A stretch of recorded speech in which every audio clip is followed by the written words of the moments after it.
d'abstention dans le territoire de Belfort et presque 80%, 79,5% dans le Val d'Oise. C'est énorme.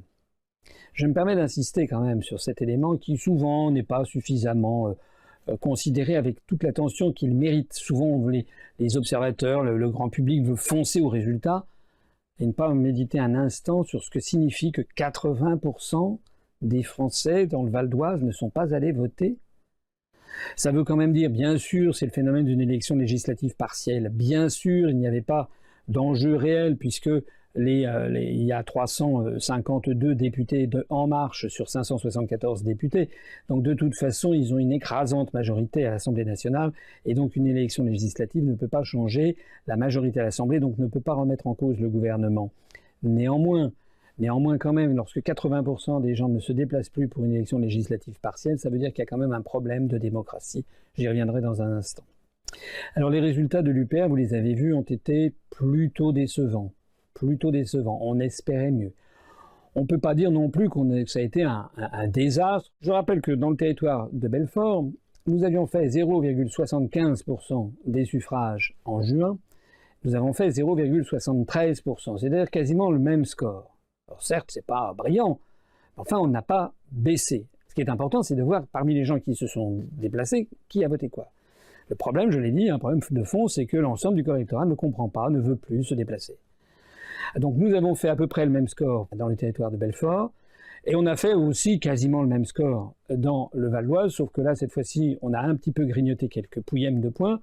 On est passé de 0,97 à 1,04, ce qui a quand même pour effet de franchir la barre des 1%, ce qui fait que désormais il y a 40 circonscriptions législatives où l'UPR a dépassé 1% dans la législature actuelle. Je rappelle qu'il faut 50 circonscriptions où on est dépassé 1% pour avoir accès au financement public. Alors, ça c'est le premier enseignement du scrutin. Nous avons en gros maintenu nos positions. Alors, il y a une personne qui a écrit en disant « Oui, mais vous racontez n'importe quoi, le nombre de votes a beaucoup diminué. » Oui, bien sûr, mais regardez les autres. Même celui qui arrive en tête avec les Républicains, son nombre de voix s'est effondré, puisqu'il y a 70% d'abstention. Bon, le Front National est passé de 17% en juin à 7%. Alors, en nombre de voix, j'en parle même pas. En nombre de voix, c'est un effondrement absolu. Ils ont perdu 10 points.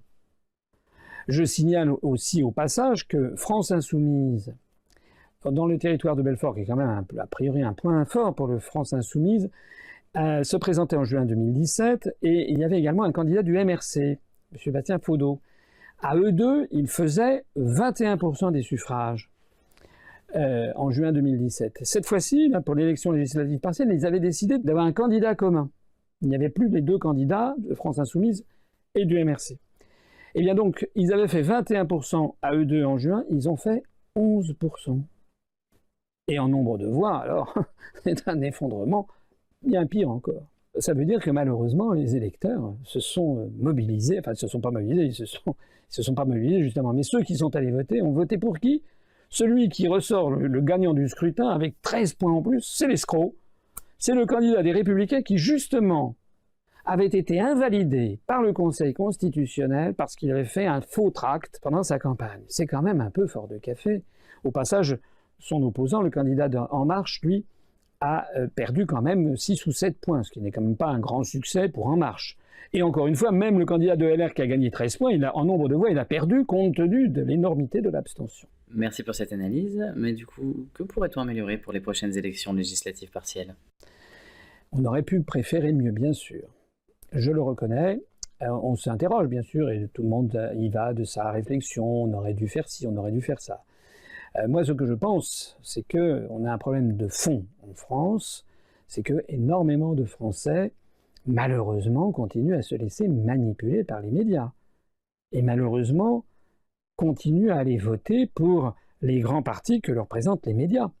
Mais là, soyez sûrs d'une chose, c'est que c'est triste. On est déjà en train de se battre face à un univers extraordinairement difficile dans une société française où les grands corps administratifs, les grandes structures de l'État, les grands contre-pouvoirs ne jouent de moins en moins leur rôle. On est dans une situation où la société française est en train de devenir assez lentement et sûrement une espèce de dictature qui ne dit pas son nom. On muselle de plus en plus la presse. On voit par exemple comment il y a eu des pressions qui ont été exercées par M. Bolloré sur toute une série de journalistes. On sait très bien, j'ai quand même des amis journalistes qui nous expliquent comment ils ont des rédactions en chef qui leur imposent une ligne, qui les censurent, etc. Je suis allé soutenir notre candidat, Jonathan Vallard. J'ai été reçu par l'Est républicain. J'ai passé 1 heure avec la journaliste qui a noirci des pages et des pages de mon entretien. J'étais tout content. Je me disais, on va quand même avoir un article. On a eu droit à un article de la taille d'un timbre-poste où il était question. Rien de ce que j'ai dit n'est ressorti. Je suis persuadé, par exemple, c'était pas ce qu'avait fait la journaliste. Elle a certainement pas proposé à son rédacteur en chef un timbre-poste. Ça, c'est pas possible. À ce moment-là, il fallait pas qu'elle me reçoive et qu'elle passe autant de temps à m'écouter et à noircir des pages. Et encore, faut-il remercier l'Est républicain, puisque France 3, région Bourgogne-Franche-Comté, a refusé de m'interroger. On sait d'ailleurs très exactement que notre candidat, Jonathan Vallard, l'un de ses militants, est allé voir une équipe de télévision, d'une chaîne de télévision nationale qui était venue, et il est allé dire « Est-ce que vous voulez bien filmer le candidat de l'UPR ?» Et la caméraman de la dite chaîne de télévision a dit « Non, non, pas du tout, nous ne parlons pas de l'UPR, nous avons reçu des ordres de Paris. » Donc tout ça, nous sommes dans une société où il y a une pression de plus en plus dictatoriale qui s'exerce, et donc nous essayons de faire avec nos moyens. Donc il est un peu dommage que parfois certains nous disent « Qu'est-ce que vous faites ?» Vous sachez qu'on en fait beaucoup et que l'on essaye de trouver un moyen pour aller de l'avant. Mais regardez ce que disent un certain nombre d'observateurs. Regardez des gens comme, je crois, Emmanuel Todd, qui a dit il n'y a pas très longtemps, lui aussi, et qui passe de plus en plus difficilement dans les médias. On va vers une censure. Les journalistes tirent la sonnette d'alarme. On est donc dans une situation très grave. Donc ce que je vous demande, à toutes celles et tous ceux qui m'écoutent, c'est que ayez confiance en nous. D'ailleurs, j'ai quand même prouvé, ça va bientôt faire 11 ans de ma vie que je dis toujours la même chose et que toutes mes analyses se révèlent exactes. Donc soyez assurés d'une chose, c'est que on essaye de gérer au mieux cette situation qui est une situation calamiteuse vis-à-vis des médias. Certains nous disent aussi qu'il faudrait organiser des manifestations devant le CSA. On n'arrive même pas seulement nous, les partis politiques de façon générale n'arrivent même pas à faire que les gens se déplacent pour aller 5 minutes voter dans un bureau de vote. Ce que nous craignons, nous, c'est qu'effectivement, je sais qu'on est soutenu par des dizaines de milliers de personnes, ça c'est vrai, mais au moment où il s'agit de sortir de chez soi et de faire 100 km pour aller manifester, voilà, c'est ça le problème. Et puis même si on arrivait à mobiliser énormément de gens pour aller manifester, quand je dis énormément, c'est plusieurs milliers de personnes, il se passerait quoi? Regardez les manifestations en nombre innombrable qui ont eu lieu depuis 3, 4, 5 ans, 7 ans, avec parfois des centaines de milliers de personnes dans la rue, ça n'a donné rien. En d'autres termes, il ne faut pas voir dans tout ça une occasion de baisser les bras, il faut au contraire voir dans tout ça une occasion de se remobiliser, parce qu'on va avoir d'autres élections législatives partielles, et je m'adresse ici à toutes celles et à tous ceux qui ont voté pour moi à l'élection présidentielle, et qui me regardent, qu'ils portent une responsabilité quand même dans la situation. Je suis quand même triste de constater que finalement, ils ont à peu près le même taux d'abstention que les électeurs des autres partis. Ça n'est pas bien. Je voudrais que toutes celles et tous ceux qui ont voté pour moi en avril 2017, ils fassent leur devoir électoral dans les circonscriptions où il y a des nouvelles élections. Parce que si toutes celles et tous ceux qui ont voté pour moi dans la première de Val-d'Oise ou dans la première circonscription du territoire de Belfort avaient voté pour moi, nous aurions fait un score très supérieur. On aurait fait 3 ou 4%. Méditez bien ça, vous devez vous mobiliser lors des élections législatives partielles. Est-ce que d'autres résultats ont retenu votre attention lors de ces législatives ? Il y a aussi un autre résultat qui était très attendu, qui était le résultat qu'allait faire le mouvement qui s'appelle les Patriotes, que M. Philippot a créé à l'automne de l'année dernière, qui est un plagiat éhonté de certaines de nos positions. Pas de toutes. Je rappelle par exemple que M. Philippot ne propose pas de sortir de l'OTAN, ce qui est un peu oublié d'ailleurs par pas mal des observateurs. Il propose vaguement de sortir du commandement militaire intégré, ce qui prouve au passage qu'il n'a pas saisi, ou il ne fait semblant de ne pas saisir le fait que l'Union européenne et l'OTAN, c'est les deux mâchoires de la même menace. Mais surtout, M. Philippot avait bénéficié d'une médiatisation absolument extraordinaire. Ça avait d'abord commencé, si on peut dire, par France 3, région Bourgogne-Franche-Comté, qui avait organisé un débat où il y avait 6 candidats, dont la candidate des Patriotes, qui par ailleurs était conseillère régionale, alors que les autres candidats, il y avait 10 candidats, 4 autres avaient été mis de côté. Il y a eu de nombreux articles de journaux, et des vrais articles très, très, très importants, dans Le Point, dans Libération, dans Paris Match, dans l'Express, dans Huffington Post, je crois on en a recensé 7 ou 8, et puis le Paris Match, il y a 1 million de lecteurs. Et c'était présenté le duel Front National Patriote. Sans compter que, effectivement, M. Philippot est passé à la radio d'un nombre de fois très très important. J'ai écrit à la directrice générale de RMC pour lui faire remarquer cela, et notamment nous avons calculé qu'à minima, d'après nos estimations, on a retrouvé que depuis le 21 septembre de l'année dernière, M. Philippot est passé, je crois, 2 ou 3 fois chez Bourdin, il est passé chez Brunet, et il est passé 2 fois aux Grandes Gueules ou 3 fois, enfin bref, rien que pour RMC, M. Philippot a eu droit à 2h15 en gros, de passage média sur RMC, des millions d'auditeurs. Quant à moi, depuis le 21 septembre dernier, sur RMC, j'ai eu droit à 0 heure, 0 minute et 0 seconde. Alors dans ces conditions, on pouvait effectivement penser que les Patriotes allaient faire un score très important. Ben, c'est pas du tout ce qui s'est passé, ni dans le territoire de Belfort, ni dans le Val d'Oise. Dans le territoire de Belfort, nous avons maintenu nos positions. Madame Montel, pour le compte de M. Philippot, a fait 1,99%. Alors évidemment, c'est mieux que nous. Alors, encore heureux. Quand on bénéficie d'une telle promotion, sans compter que M. Philippot, au cours des 2 dernières années, a eu droit à 554 passages médias. C'était la personnalité politique la plus médiatisée de France. Il y a eu des quantités d'articles sur le sujet. On peut dire que c'est un fiasco total. Le fiasco est encore pire pour lui dans le Val d'Oise, puisqu'on a quasiment le même score. Puisque dans le Val d'Oise, nous avons fait 1,04, et sa candidate, qui du reste était l'ancienne candidate du Front National de juin dernier, a fait 1,19%. Certains adhérents trouvent que la position de l'UPR est trop laxiste sur le plan juridique. Ils se demandent quand l'UPR va-t-elle enfin se décider à faire une réaction en justice. Et à ce sujet, est-ce que vous avez eu des nouvelles concernant la saisine du CSA ? J'avais saisi le Conseil supérieur de l'audiovisuel dans une lettre que j'avais conjointement signée avec M. Dupont-Aignan pour DLF, puisque sa candidate n'avait pas été non plus conviée. Nous avions approché le candidat de EELV et le candidat de Lutte ouvrière pour savoir s'ils souhaitaient faire également une saisine. Ils n'avaient pas répondu ou décliné notre proposition. Alors nous avons reçu hier, donc mardi 30, c'est-à-dire après la bataille, nous avons reçu une réponse du CSA qui nous dit en substance que c'est tout à fait normal. Voilà. Circuler, il n'y a rien à voir. C'est d'autant plus invraisemblable que quand même la candidate de DLF a fait beaucoup plus que Mme Montel qui avait été invitée au nom des Patriotes sur les plateaux de télévision. C'est quand même incroyable. Bon. Donc en tout cas le CSA, encore une fois, se moque du monde, ils disent qu'on a eu 20 secondes, je sais pas quoi, enfin bon bref. J'ai écrit à RMC en leur montrant le scandale que représente le fait que M. Philippot ait eu 2h15 sur sa chaîne, et moi j'ai eu 0 heure, 0 minute, 0 seconde, puisqu'on fait à peu près le même score. Nous avons également envoyé cette lettre au CSA. Nous allons faire la même chose pour les chaînes de radio et de télévision. Nous avons décidé de lancer des procédures sur un autre sujet, qui sont des procédures de diffamation, en passant par un avocat très célèbre sur la place de Paris. Ce qu'il faut savoir, c'est qu'en gros, pour une procédure en diffamation, ça va coûter à peu près aux alentours de 10 000 euros. C'est votre argent dont il s'agit. Et si on lance une deuxième, une troisième, une quatrième procédure, c'est 30 000, 40 000 euros de dépenses. Je rappelle que notre siège parisien, le nouveau siège parisien, va nous coûter à peu près 50 à 60 000 euros, tout compris, pour l'année.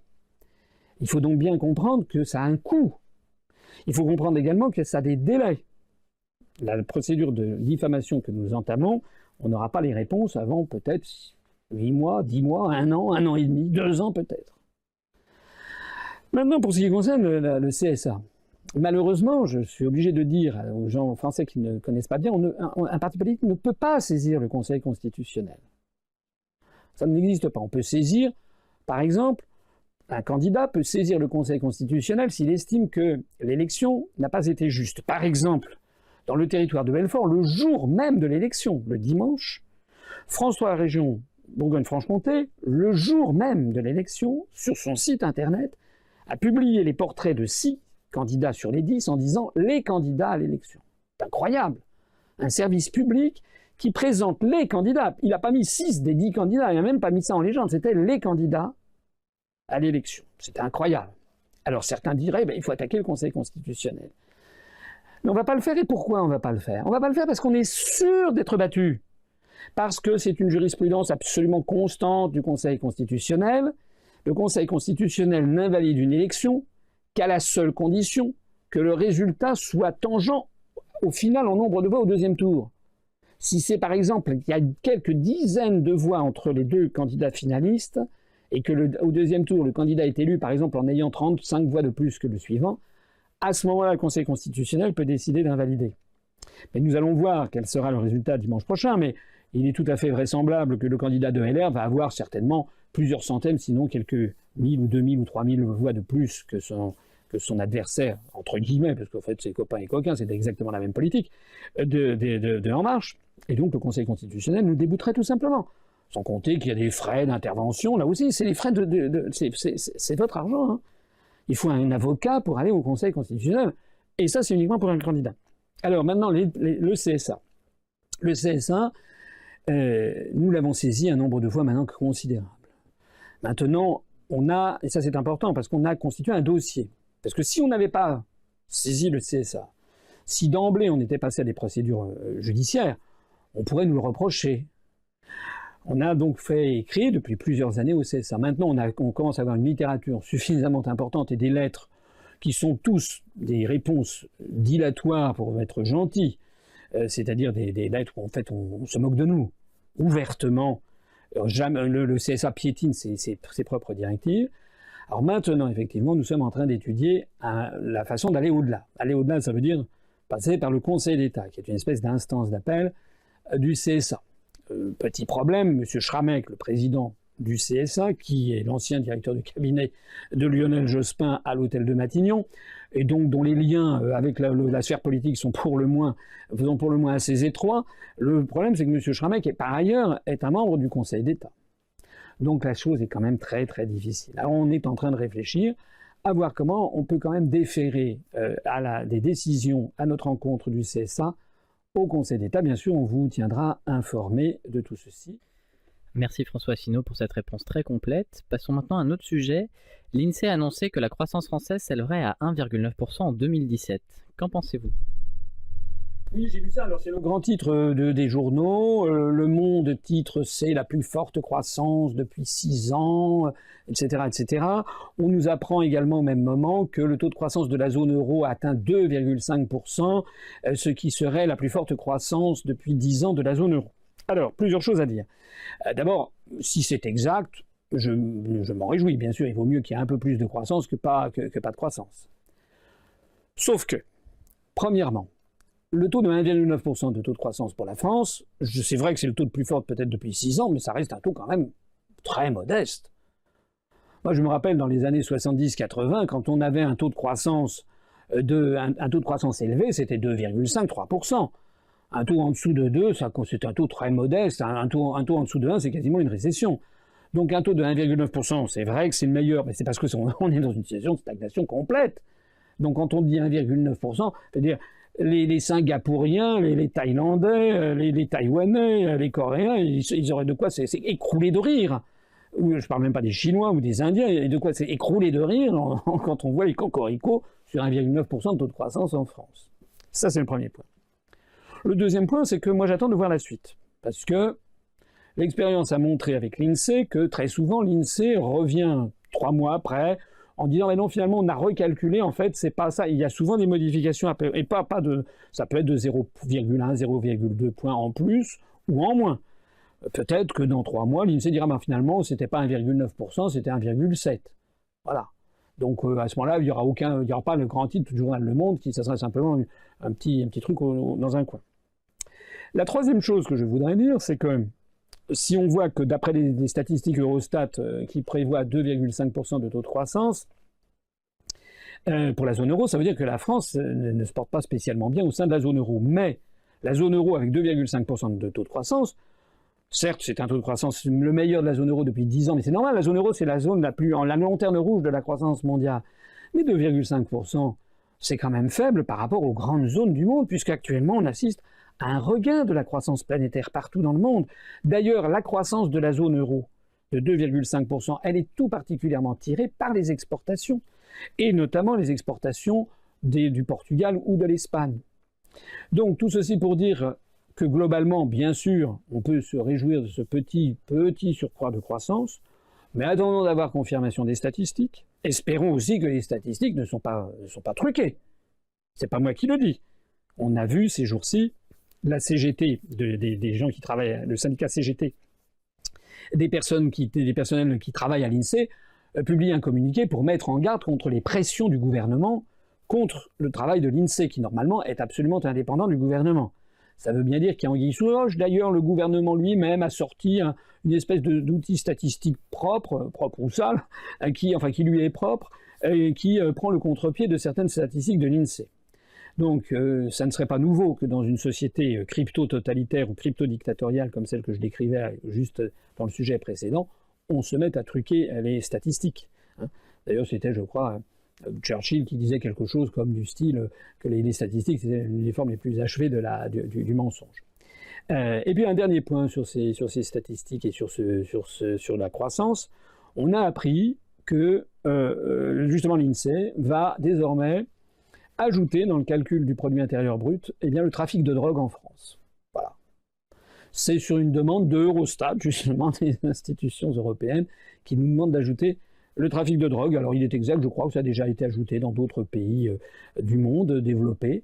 Moi je trouve ça assez incroyable, parce que si on ajoute le trafic de drogue dans le calcul du PIB, je ne vois pas aussi pourquoi on n'ajouterait pas non plus toutes les activités illégales. La prostitution, d'ailleurs j'ai vu qu'il en est quand même assez fortement question. Donc si on ajoute toutes les activités illégales, on va peut-être faire croître ainsi artificiellement le produit intérieur brut.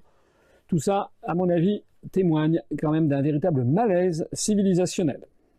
Quelles actualités internationales ont retenu votre attention? Pour aller rapidement, je citerai trois actualités, il y en a bien d'autres. Mais je renvoie aussi les gens qui m'écoutent à notre revue de presse hebdomadaire qui est publiée tous les mardis sur notre site et sur nos pages Facebook. Pour aujourd'hui, ce qui me frappe dans l'actualité, c'est d'abord ce que l'on appelle la liste du Kremlin. C'est-à-dire que Washington a dressé une liste, je crois, de 210 personnalités russes qui sont sur une espèce de liste d'infamie pour des sanctions. Alors, il y a dedans des responsables politiques, notamment Dimitri Medvedev, le Premier ministre, notamment Dimitri Peskov, qui est l'un des porte-parole du ministère des Affaires étrangères russe, notamment Lavrov, le ministre des Affaires étrangères russe, enfin un certain nombre de personnalités politiques, et puis il y a également un certain nombre d'hommes d'affaires, de gens qui sont très riches, à la fois d'ailleurs des gens qui sont très proches de Vladimir Poutine, et d'autres qui n'en sont pas proches du tout. Voilà. Alors, pour l'instant, c'est une liste qui est sortie, voilà, et les sanctions, il n'y a pas de sanctions. Il paraît-il que ce sont des gens qui pourraient faire l'objet de sanctions. Moi, je ne vois pas très bien, je l'imagine quand même assez mal, le gouvernement américain prendre des sanctions réelles contre le ministre des Affaires étrangères russe. C'est-à-dire qu'à partir du moment où il mettrait, par exemple, le pied sur le sol américain, qu'il soit arrêté, ce qui arrive lorsque Lavrov, par exemple, va aux Nations Unies à New York, j'imagine pas que ce soit possible. Alors là, ça serait vraiment un scandale, absolument un scandale international. Donc, moi, ce que je trouve rigolo là-dedans, c'est la réaction de Vladimir Poutine, qui, en voyant la liste, a dit que c'était vexant qu'il n'y soit pas, parce que c'était le seul qui n'y soit pas. Donc, je trouvais que c'était assez rigolo. J'ai trouvé également assez rigolo qu'ils disent qu'en définitive, ils avaient prévu de prendre des contre-mesures, mais c'est tellement burlesque que finalement, bon, ils feront rien, ils attendent. Voilà. Sous-entendu, les États-Unis sont devenus un bateau ivre qui font un peu n'importe quoi. Et d'ailleurs, le président Poutine a eu le souci de ne pas imputer cette nouvelle sortie de la CIA au président Trump. Il a bien dit que le président Trump, le président américain, n'était pas maître des décisions qui lui étaient parfois imposées par son administration. C'est assez triste de voir ça. D'ailleurs, la réaction aux États-Unis est assez mitigée, même assez mauvaise. Il y a quand même un certain nombre de responsables politiques, notamment des démocrates, qui ont dit que c'est quand même n'importe quoi. D'ailleurs, qu'il y avait des gens à la fois proches de Poutine et d'autres qui n'étaient pas proches, que tout ceci n'était pas sérieux, que c'était en fait un copier-coller du magazine Forbes, du magazine qui dresse la liste des fortunes mondiales, et tout ça n'était pas très sérieux. En attendant, ce qui est quand même assez sérieux, c'est que la situation entre les deux plus grandes puissances militaires du monde, les États-Unis d'Amérique et la Russie, ne cesse de se dégrader, et ça c'est quand même très inquiétant pour la suite des événements. Alors il y a un deuxième chapitre en matière internationale, si on peut dire, c'est l'affaire de la Catalogne, qui rebondit une nouvelle fois, puisque M. Puigdemont, donc le Carles Puigdemont, le président sortant de l'Assemblée de Catalogne, qui donc est en fuite en Belgique, plus personne n'y comprend rien. Le président Torrent, qui est le président du Parlement de Barcelone, qui fait partie de la coalition de ceux qui sont indépendantistes, mais il a dit quand même, il a sursis à la tenue de l'ouverture de la session en disant qu'il fallait que M. Puigdemont vienne en ayant l'assurance de ne pas être inquiété. À ce moment-là, l'extrême gauche, qui est également indépendantiste, a dit que c'est une grave faute politique. Enfin bref, pour l'instant, M. Puigdemont est en Belgique. On est quand même effaré de voir qu'au sein de l'Union européenne, il y a quand même la Belgique qui protège quelqu'un qui viole la constitution espagnole entre deux pays de l'Union européenne. Ça prouve à quel point ils s'aiment tous à l'intérieur de l'UE. Et M. Puigdemont devait, aux dernières nouvelles, paraît-il, faire une déclaration d'indépendance dans une espèce de parlement des Flandres et avec les gens du Vlaamsblok, en tout cas les nationalistes flamands, dont on nous expliquait, voici encore peu de temps, me semble-t-il, que c'était des gens d'extrême droite. Voilà. Tout ceci prouve qu'en fait, on hésite entre la tragédie et la comédie, on hésite entre la pantalonnade et le drame. Tout ceci résulte, je le rappelle, fondamentalement de la reconnaissance par le gouvernement espagnol, par l'État espagnol, de la charte des langues régionales et minoritaires qui a été, il y a une quinzaine d'années, le moment où on a tout développé en faveur du catalan et contre le castillan. Ça résulte également de la politique des eurorégions constamment voulue par Bruxelles pour essayer de démembrer les États-nations. Enfin, le troisième sujet international, c'est plutôt d'ailleurs de la politique industrielle internationale, concerne l'entreprise allemande automobile Volkswagen, qui est de nouveau au centre d'un scandale mondial. Pas seulement elle d'ailleurs, il y a aussi l'équipementier allemand Bosch et je crois une autre entreprise allemande. Et pourquoi ça? Parce qu'on a appris que en 2013, 2014 je crois, et 2015, il y avait eu, ces entreprises avaient mené dans des laboratoires de recherche des expériences sur l'effet du dioxyde d'azote sur l'être humain avec des cobayes, avec 25 êtres humains à qui on a fait respirer pendant je ne sais pas combien, sans doute pendant des heures, du dioxyde d'azote. Alors le dioxyde d'azote c'est quoi? C'est un des composants des gaz d'échappement. C'est un produit toxique, c'est un produit nocif, c'est le précurseur de l'acide nitrique. Ça provoque d'ailleurs l'eutrophisation des plantes. Alors, il n'est pas, je crois que c'est pas prouvé qu'aux doses qu'on trouve dans les smogs à Los Angeles ou à Pékin, il n'a pas été prouvé que ça provoquait des maladies mortelles, mais il a été quand même prouvé depuis maintenant des années que ça a réduit les capacités respiratoires de façon durable, que c'est nocif, que ça provoque des irritations, etc. Alors je ne sais pas à quoi correspondaient ces recherches. Les Allemands, quand il s'agit de gaz avec les êtres humains, feraient quand même bien de faire attention à deux reprises avant de se livrer à ces recherches-là. Ça fait donc un scandale. Alors d'autant plus que, se rendant compte que c'était quand même pas correct d'exposer délibérément des êtres humains qui ont dû faire ça probablement, je suppose, contre argent. Donc c'est profiter de la misère humaine, c'est profiter de la misère de pauvres gens qui préfèrent avoir quelques dollars certainement ou quelques euros, quitte à ruiner leur santé. Comme du point de vue éthique c'était scandaleux, après ils sont passés, mais ils ont fait les mêmes expériences sur des singes. Voilà. Est-ce que c'est bien normal de mettre comme ça, d'utiliser des animaux pour faire ce genre de choses? Tout le monde, quoi? Quel est l'objectif recherché d'ailleurs là-dedans? Tout le monde sait très bien que la production de dioxyde d'azote est nocive pour la santé, que c'est nocif pour l'environnement, que ça se combine, je crois, avec l'ozone, enfin que tout ça est très nocif, on le sait. Donc l'objectif que devraient rechercher toutes les entreprises automobiles ou d'équipementiers, c'est la diminution drastique de l'émission de dioxyde d'azote, et c'est pas de voir ce que ça fait sur les chiens, les chats, les poules, etc., ou sur des êtres humains. C'est absolument scandaleux, et d'ailleurs le scandale vient d'éclater. Avez-vous d'autres sujets que vous souhaiteriez aborder? Il y a un sujet que j'aimerais aborder, c'est un sujet un peu microscopique, mais qui me tient un petit peu à cœur quand même. C'est que j'ai appris que structure officielle qui s'appelle la Documentation française, qui était située à Paris, au quai Voltaire, en face du Louvre, sur la rive gauche, eh bien, qui vient de fermer ses portes. Il y avait une espèce de grande bibliothèque publique, très calme, où on présentait au public gratuitement, tout le monde pouvait venir, on lui présentait des quantités d'ouvrages. Par exemple, je me rappelle la collection du journal Le Monde depuis les premiers numéros de 1944, qui était complète, des quantités de documents, de la documentation française, des rapports officiels, des rapports techniques, etc. Et j'ai un petit pincement au cœur parce que c'est là que quand j'étais étudiant, j'ai passé le plus clair de mon temps pour préparer le concours de l'ENA. Voilà, c'était en 1982.